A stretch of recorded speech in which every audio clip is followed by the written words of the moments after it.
Along the Santa Fe Trail. God bless America. God bless you all. That's life. Georgia. I said Georgia. Oh, the humanity. You load 16 tons. Gotta jump down, spin around and pick a bale of cotton. Gotta jump down, spin around and pick a bale of day. All day, all night, Marianne. And then I made him an offer he couldn't refuse. Time now for spinning my dad's vinyl. Here, with all his skips, scratches, and pops, is my dad, Frank Vaccarello. Thanks, sweetie, and thank you for tuning in to episode 226 of Spinning My Dad's Vinyl. Here's a trumpet player we've heard from before. He was a favorite of my dad's. He's also a favorite of mine. He's loud and powerful. He plays at just below a blatting level, but keeps in complete control with some of the most intricate music. He performed at halftime of the first Super Bowl and owned his own New Orleans jazz club. So, get ready to hear a musician who could shift gears to play many styles of music, even being critiqued for that skill, in Volume 226, Hirt's Dixieland Horn.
Al Hirt with Darktown Strutters Ball, written by Shelton Brooks. Okay, why this record for this episode? Well, this is the fourth of 4 albums that my dad owned, featuring this great trumpet player. Hirt was one of my favorite musicians to listen to many years ago in our basement, where my dad had kept a majority of his 45 RPM singles. He had several with Al's Music, Alley Cat, Fancy Pants, and others. As I grew older, I found his music to be uplifting and representative of good times from my youth.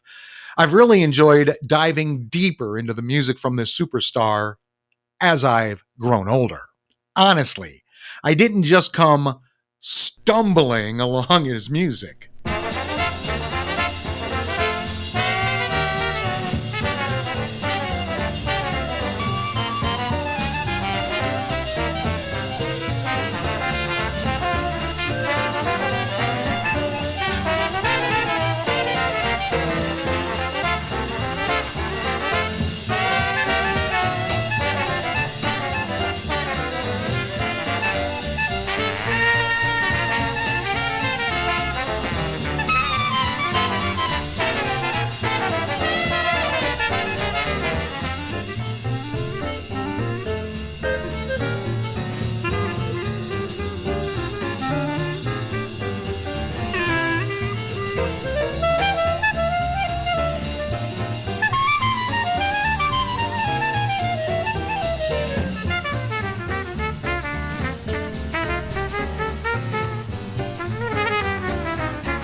Stumblin, written by Zez Comfrey.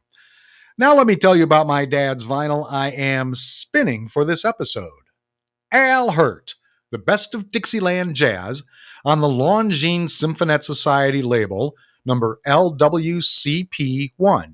It's a vinyl LP compilation promo format. It was released in 1968.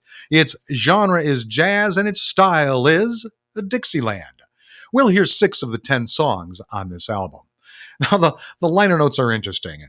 They have nothing to do with the songs or the musician on the album. It's sort of a self-serving promotion for Longines Symphonette. And hey, it's Longines. We're lucky we know who any of the musicians are on this recording. But I will pick out a couple of paragraphs.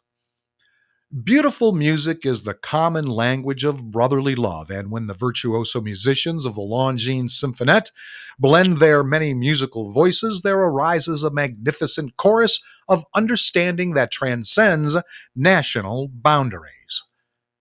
They thought a lot of themselves, by the way.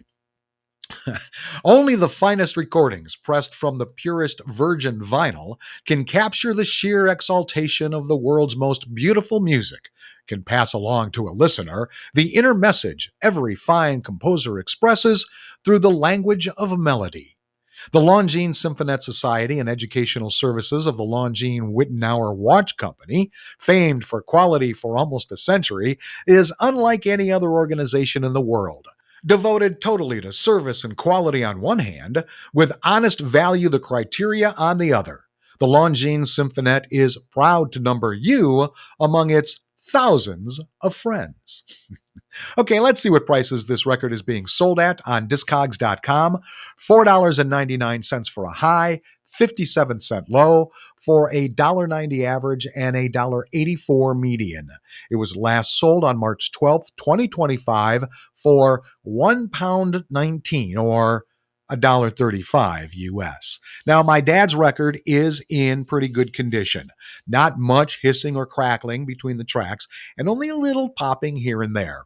The surface is really clean, among the fewest blemishes on any of my dad's records. The cover is in pretty good condition too, slight wear along the edges, and only the back shows any record outlined, and the word posted is stamped there above a green magic marker streak, and there is no address label on the front. So I'll value my dad's vinyl at $1.50.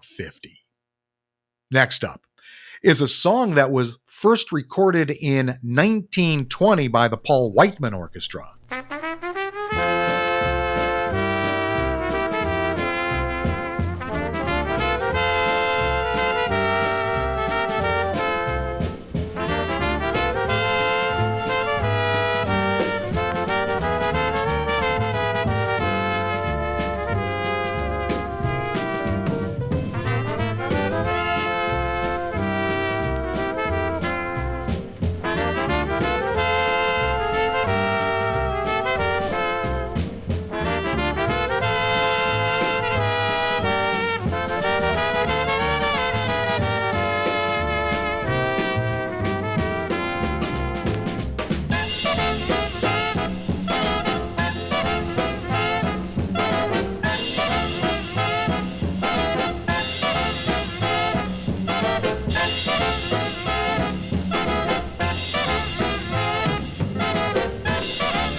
Wang Wang Blues, written by Henry Bousset. Now, we've already talked in great detail about this legendary performer on previous episodes, so I'll try to summarize his life here. Alois Maxwell Al Hirt was born on November 7th, 1922, in New Orleans, Louisiana, the son of a local police officer. His father purchased his first trumpet from a pawn shop when Al was just 6 years old, setting him on a lifelong path in music. Hirt's early musical experiences included playing in the junior police band alongside childhood friend Roy Fernandez and performing at the local racetrack while still in high school. After studying at the Cincinnati Conservatory of Music under Dr. Frank Simon, who served with John Philip Sousa, Hirt served as a bugler in the Army Air Corps during World War II before joining the big bands of Tommy Dorsey, Benny Goodman, and others. Renowned for his technical virtuosity, powerful tone, and genial stage presence, Hirt became one of the most successful instrumental recording artists of the 1960s. His breakthrough came with the million-selling single Java and the album Honey in the Horn in 1963, which earned him a Grammy Award in 1964. Hirt's fame extended beyond the recording studio. He performed for 6 U.S. presidents, played at President Kennedy's inaugural ball, and was the featured halftime performer at the first Super Bowl in 1967. He was also a frequent guest on television, even hosting his own show, Fanfare, in 1965. Despite his national and international success, Al Hirt remained deeply committed to New Orleans jazz and its traditions. He opened his own nightclub on Bourbon Street in the French Quarter in 1961, where he performed regularly and helped foster the city's jazz scene. Hirt's club became a local institution, with pianist Ellis Marsalis serving as house pianist for 6 years, and Hirt famously giving Wynton Marsalis his first trumpet. Known as the King of Bourbon Street, Hirt's influence and larger-than-life personality helped keep New Orleans jazz vibrant and visible, ensuring its legacy for future generations. He died April 27, 1999. Al Hirt was 76 years old. The next song is one of those that trumpet players like to try to sing. Al does not do that here, thankfully.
One of my favorite melodies, and boy, didn't he just do that pretty?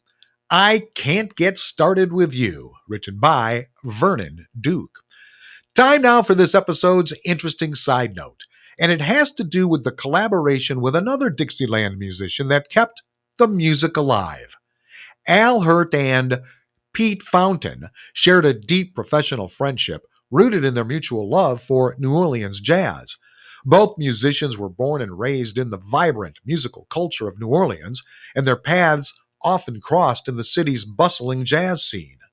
Despite their different instruments, Hirt on the trumpet and Fountain on the clarinet, their styles complemented each other beautifully, creating a harmonious blend of Dixieland jazz that resonated with audiences. Their camaraderie extended beyond the stage as they shared a genuine respect for each other's talent and a commitment to preserving the legacy of New Orleans jazz. One of the most notable collaborations between Hirt and Fountain was their performance at the 1975 Super Bowl IX halftime show in New Orleans. This rare opportunity to showcase jazz on such a grand stage highlighted their ability to captivate audiences with their dynamic interplay and infectious energy. That same week, they recorded the double album Super Jazz at the Fairmont Hotel, which featured both individual performances and joint numbers. Tracks like Perdido and Basin Street Blues exemplified their synergy with each musician, pushing the other to new heights of creativity and expression. Their partnership also extended to their roles as club owners in New Orleans, where they nurtured local talent and kept the spirit of Dixieland jazz alive. While their joint recordings were relatively few, their influence on the genre was profound. Hirt and Fountain's collaborations not only celebrated the rich musical heritage of New Orleans, but also introduced its unique sound to a broader audience, ensuring that the city's jazz legacy would endure for generations to come. Next up is one of Al's most popular tunes.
Just a Closer Walk with Thee, which is a traditional spiritual number.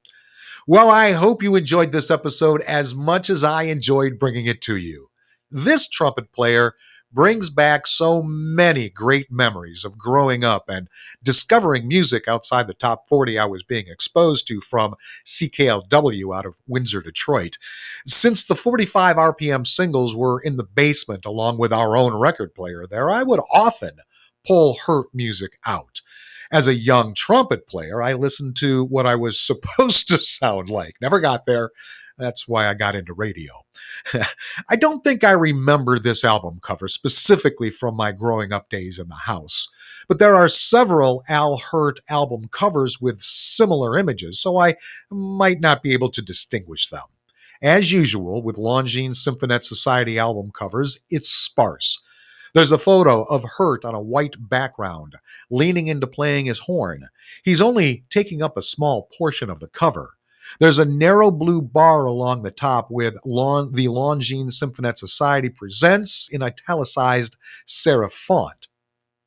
Al Hirt appears in large red letters with America's Greatest Trumpet Artist in black. The Best of Dixieland Jazz in green, and some info about the label in the corner. All those colors must have been a design artist's nightmare. The back cover tells you nothing about what is inside. There is more than what I read on the left side of the cover. In a box on the right is the Longines Symphonette Board of Advisors with their headshots and quick bio of each. There's a line drawing image of their new national headquarters along the bottom, a subject for a future interesting side note. Okay, let's head off to a toddling town to finish this episode.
Chicago, written by Fred Fisher. And there you have selections from a compilation album from one of the most popular Dixieland trumpet players to ever record. So thanks for tuning into volume 226, Hirt's Dixieland Horn However You Did. If you want more information about this show, head over to spinningmydadsvinyl.com. I'll be back next week with all my skips, scratches, and pops for volume 227, Beethoven's 4th and 5th. Until then, go with the flow, my friends.